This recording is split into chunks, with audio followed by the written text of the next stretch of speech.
Hello friends, welcome to defence matrix. तो आज हम एक काफ़ी इंपॉर्टेंट टॉपिक के बारे में बात करने वाले हैं। ये चीज़ अंडर दी रेडार चली जा रही है, ज़्यादा लोग इसके बारे में डिस्कस नहीं कर रहे हैं, पर एक बहुत इंपॉर्टेंट कैपेबिलिटी इंडिया ने लूज़ करी है जो कि हम आज डिस्कस करेंगे। तो आपको याद होगा कि करगिल वॉर के दौरान अमेरिका द्वारा जीपीएस डेटा इंडिया को नहीं प्रोवाइड कराया गया था, जिसकी वजह से हमें टारगेटिंग में भी परेशानी आई थी, नेविगेशन में भी परेशानी आई थी। और तब हमने रियलाइज़ किया था कि बहुत ज़रूरी है कि हम अपने खुद के नेविगेशन सिस्टम को डेवलप करें ताकि ये हमारे वेपन सिस्टम को भी एड कर पाएँ और हमारे मिलिट्री ऑपरेशंस को भी एड कर पाएँ। वहीं पर क्योंकि जीपीएस अमेरिकन है तो उनके पास पूरा कंट्रोल है कि वो कहीं भी इसकी सर्विसेज को डिसरप्ट करते हुए आपकी ऑपरेशनल कैपेबिलिटी को पैरालाइज कर सकते हैं। तो इंडिया द्वारा नाविक प्रोग्राम उस समय चलाया गया था इसके काउंटर में, जो कि नेविगेशन एंड इंडियन कॉन्स्टिलेशन है, जिसके अंतर्गत हमें खुद का जीपीएस बनाना था। तो जो नाविक सिस्टम बनना था उसके अंतर्गत सैटेलाइट्स लॉन्च करी जानी थी जो कि पूरे इंडिया को कवर करें, साथ में अराउंड 1500 किलोमीटर का एरिया और कवर करें इंडियन बाउंड्रीज के आगे। तो नाविक के जनरेशन 1 में करीबन 9 सैटेलाइट्स लॉन्च करी गई थी, जिन्हें IRNSS के नाम से जाना जाता है, यानी कि Indian regional navigation satellite system.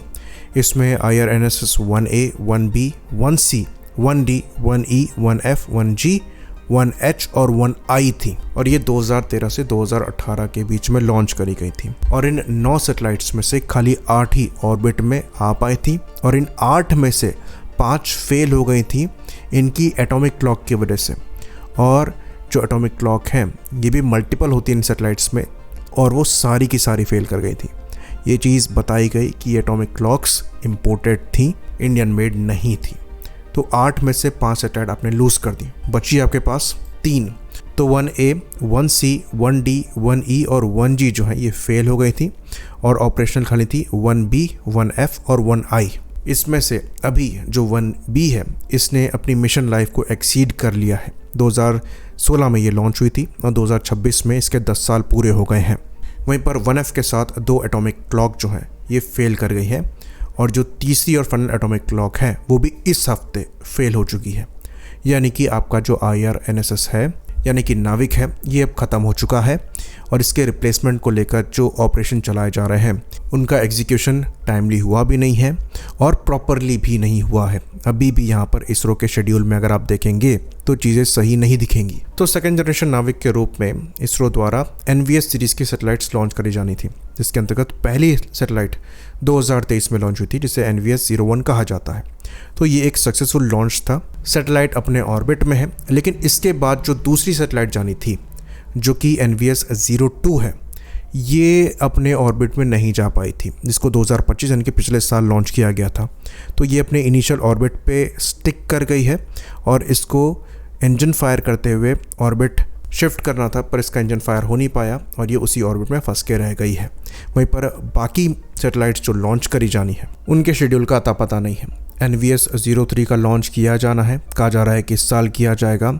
ये भी कहा जा रहा है कि 2026 के एंड तक मल्टीपल NVS सीरीज़ की सैटेलाइट्स लॉन्च कर ली जाएंगी, पर इसके आसार कम नज़र आते हैं। तो ये एक ऐसी कैपेबिलिटी है जो कि बिल्कुल भी कॉम्प्रोमाइज़ नहीं करी जा सकती। जो मॉडर्न वेपन्स आ रहे हैं इनको सैटेलाइट नेविगेशन सिस्टम चाहिए होता है प्रिसाइज अटैक के लिए। तो इंडिया की जो सैटेलाइट लॉन्च कैपेबिलिटी है ये अप टू द मार्क नहीं रही है। इसरो की काफ़ी ज़्यादा सक्सेस की बात होती है, पर ये एक ऐसा एरिया है जो कि ज़्यादा डिस्कस नहीं होता है।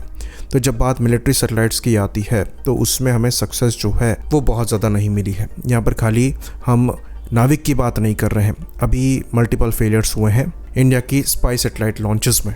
तो पिछले 6 मिशन में करीबन 3 फेलियर हमें मिले हैं, जिसकी वजह से इसरो की पेस और ज़्यादा स्लो हुई है। तो ये बात हम आपको बता दें कि बाकी countries multiple satellite systems operate करती हैं अपने सैटेलाइट नेविगेशन को रिडंडेंट रखने के लिए। इवन बैकअप सैटेलाइट्स भी यहाँ पर होती हैं।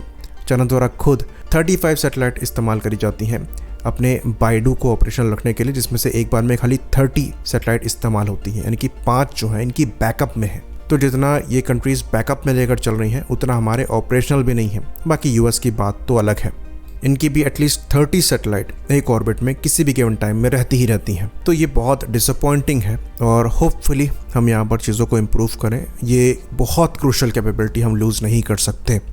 आई होप इन्फॉर्मेशन यहाँ पर क्लियर रही हो। इसी बात पर इस वीडियो को हम ख़त्म करेंगे। लाइक करिए, सब्सक्राइब करिए। जय हिंद।